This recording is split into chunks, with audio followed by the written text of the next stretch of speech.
आशा करता हूँ आप सब बहुत अच्छे होंगे। एम के क्लासेस में आपका बहुत बहुत स्वागत है।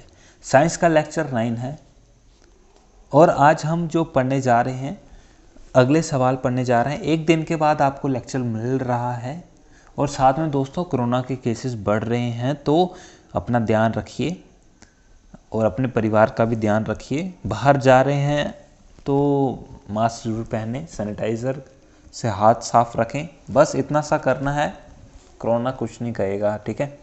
चलिए शुरू करते हैं हम आज का सवाल। पहला सवाल है, how many basic SI unit are there. कितने एसआई यूनिट हैं हमारे बेसिक, तो कितने हैं? 7 हमारे बेसिक एसआई यूनिट हैं। अगला सवाल है, what is the principal on which transformer work. Transformer, अब ट्रांसफार्मर कौन सा, जो हमारे बिजली घरों में जब बिजली आती है तो ट्रांसफार्मर के थ्रू आती है, तो किस प्रिंसिपल के ऊपर वो वर्क करता है? Mutual induction. म्यूचुअल इंडक्शन के प्रोसेस से वो क्या करता है? वर्क करता है। उस प्रिंसिपल के आधार पे वो वर्क करता है। The distance between earth and sun is termed as. तो जो डिस्टेंस होता है अर्थ और सन के बीच का, उसको क्या कहते हैं? उसको कहते हैं एस्ट्रोनॉमिकल यूनिट। 1 एस्ट्रोनॉमिकल यूनिट, जो अर्थ और सन के बीच की दूरी होती है, उसको कहते हैं astronomical unit. Potential energy of your body is minimum when you. हमारी पोटेंशियल एनर्जी कब मिनिमम होगी? देखिए, जब हम लाई करेंगे, मतलब कि लेटे हुए होंगे, लाई डाउन होंगे ग्राउंड के साथ, ठीक है, तो अब हमारी क्या होगी? पोटेंशियल एनर्जी मिनिमम होगी। क्यों होगी मिनिमम? क्योंकि देखिए, जो पोटेंशियल एनर्जी होती है वो उसका फार्मूला होता है mgh, जिसमें ग्रेविटी इन्वॉल्व होती है और हाइट इन्वॉल्व होती है। लेकिन जब हम क्या करेंगे, हमारी जो हाइट है, जब हम लेटे होंगे हाइट तो बहुत कम होगी, तो इससे पोटेंशियल एनर्जी हमारी मिनिमम होती है जब हम लेटे हुए होते हैं। What is the freezing point temperature of pure water. Pure water का फ्रीजिंग पॉइंट होता है 32 डिग्री फ़ारेनहाइट, और जिसको हम 0 डिग्री सेल्सियस भी कहते हैं। अगला सवाल है, what is the unit of measurement of an angle. Angle के जो यूनिट क्या होता है? आपने अगर लेक्चर अच्छे से अटेंड कर रहे हो, स्टार्टिंग से साइंस की सीरीज़ फॉलो कर रहे हो, तो ये इसका जवाब आपको अभी तक पता चल गया होगा। उसका आंसर है रेडियन। क्या आंसर है इसका? रेडियन आंसर है कि एसआई यूनिट क्या होता है एंगल का? रेडियन कहते हैं। Radio waves of constant amplitude can be generated with an. किससे जनरेट किया जा सकता है? देखिए, ऑसिलेटर से हम क्या कर सकते हैं, जो ये हमारे पास वेव्स होती हैं, रेडियो वेव्स, उसको कांस्टेंट एम्पलीट्यूड की जनरेट कर सकते हैं। अगला सवाल है, Hooke's law is related to. Hooke's law किससे रिलेटेड है? देखिए, हुक्स लॉ रिलेटेड है इलास्टिसिटी से।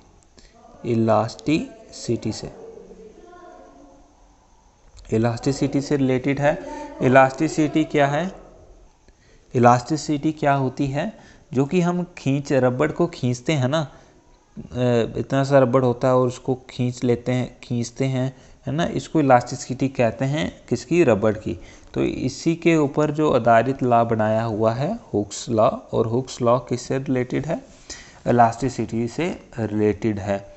Sudden fall in barometer is indication of. अगर जो बारोमीटर है जल्दी से नीचे आ जाए, इसका मतलब है कि तूफान आएगा, स्टॉर्म आएगा, ठीक है, तो ये इसकी इंडिकेशन होती है।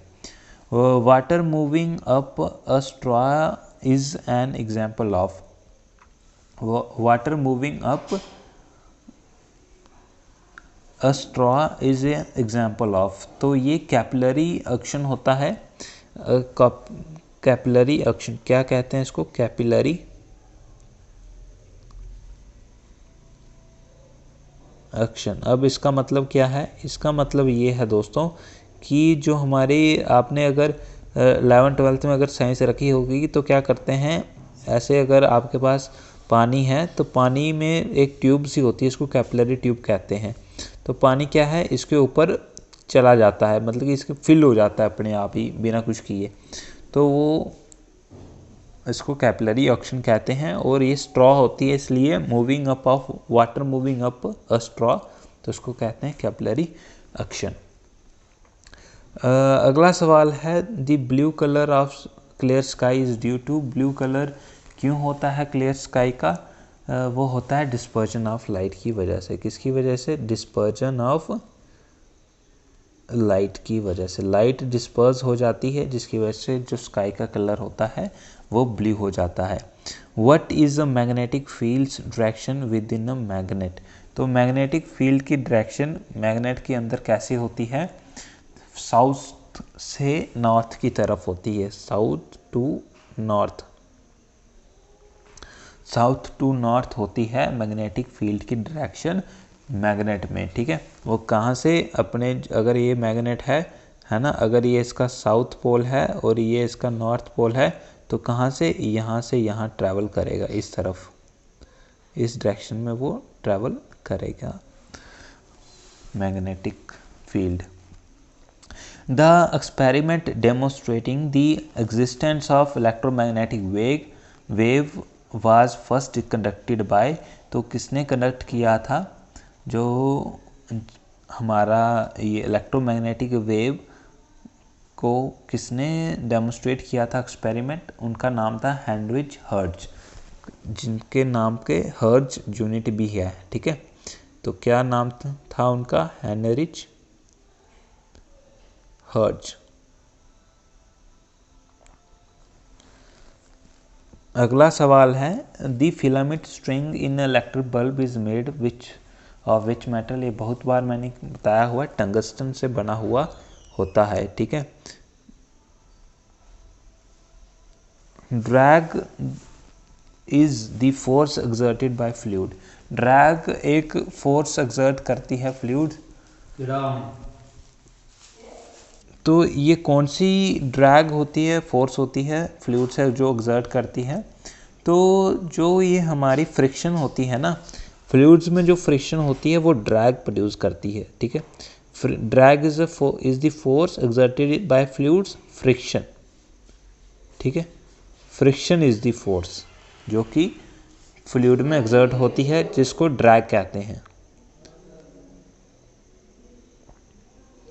अगला सवाल है the hydraulic brakes used in automobile is a direct application of, वो किसका एप्लीकेशन है direct?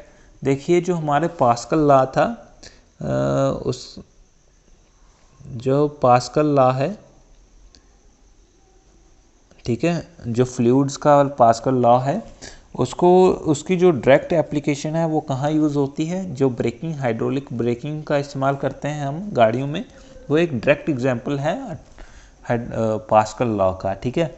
The image formed by convex lens is in a simple microscope, अभी जो ये इमेजेस होती हैं कन्वेक्स लेंस में, है ना, सिंपल माइक्रोस्कोप में ये बनती हैं। वो कैसे बनती हैं? देखिए जो ये इमेजेस होती हैं ना कन्वेक्स लेंस में जो बनती है, वो होती हैं वर्चुअल और इरेक्ट।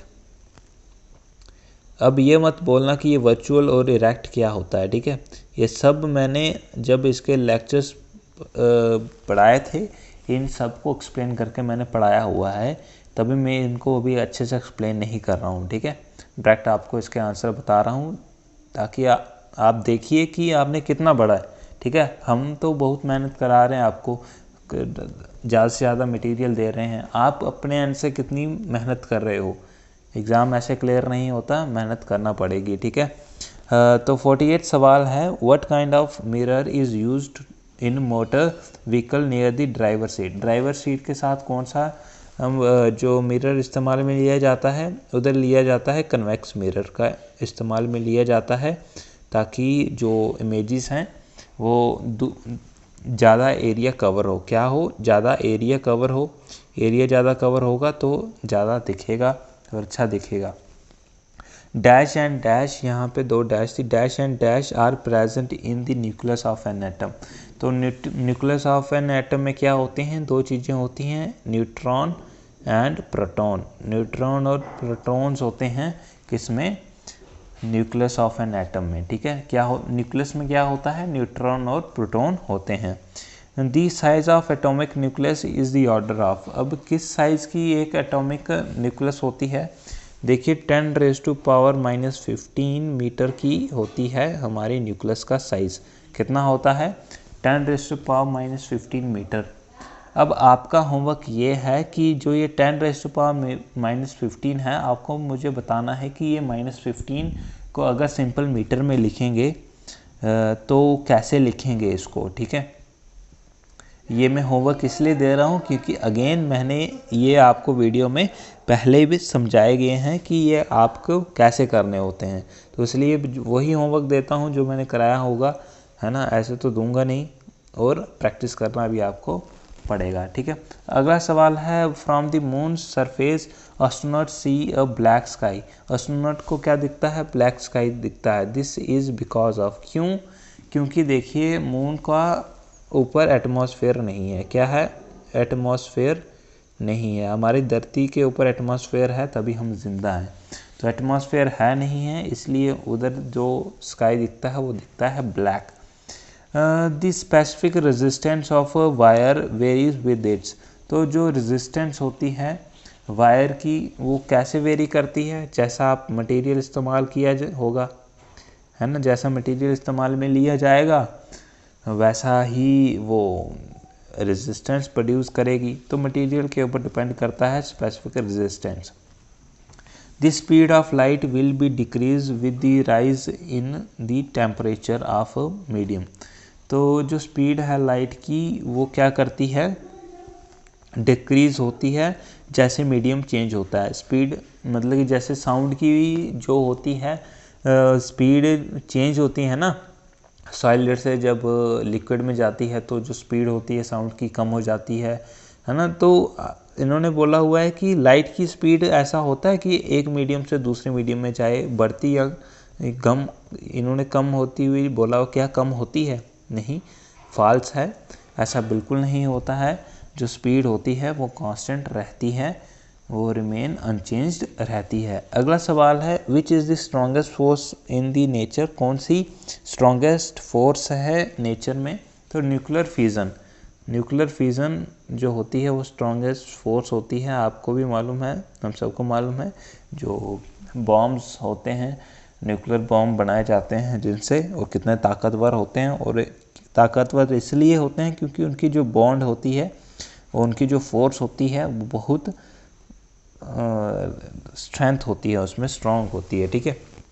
अगला सवाल है, which device is use to measure the temperature of the sun, किस डिवाइस को टेम्परेचर जो सन का टेम्परेचर है वो नापने के लिए लिया जाता है, तो पायरोमीटर को इस्तेमाल में लिया जाता है सन के टेम्परेचर को नापने के लिए, किसको, पायरोमीटर को।